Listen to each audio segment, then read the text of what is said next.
Madame la présidente, madame la garde des sceaux, monsieur le rapporteur, monsieur le président de la commission des lois, mes chers collègues, l'ordonnance du 10 février 2016 a procédé à une refonte de grande ampleur du code civil. Cette réforme, qui concerne le droit des contrats, le régime général des obligations et le régime de la preuve des obligations, était très attendue. Renforcer la sécurité juridique et l'attractivité du droit des contrats, le moderniser, le rendre plus lisible sans le bouleverser, l'adapter aux enjeux contemporains, en considérant l'exigence d'efficacité économique et en consolidant la jurisprudence, tels sont, en effet, les objectifs de cette réforme nécessaire. Le 14 mars dernier, la commission mixte paritaire est parvenue à un accord. 3 dispositions étaient encore en discussion.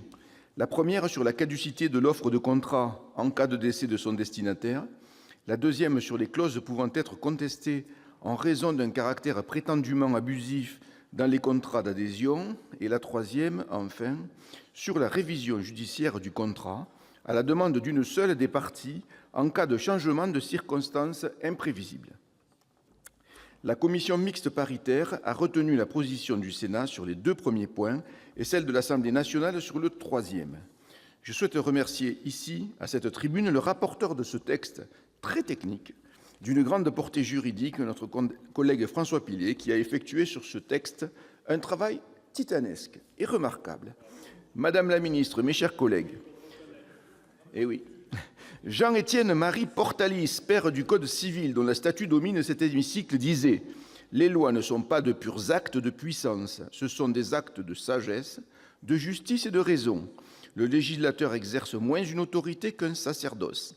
Il ne doit point perdre de vue que les lois sont faites pour les hommes et non les hommes pour les lois, qu'elles doivent être adaptées au caractère, aux habitudes, à la situation du peuple pour lequel elles sont faites. Oui, notre Code civil doit pouvoir refléter l'état réel du droit positif qui a évolué sous l'œuvre de la jurisprudence et de la doctrine depuis 1804.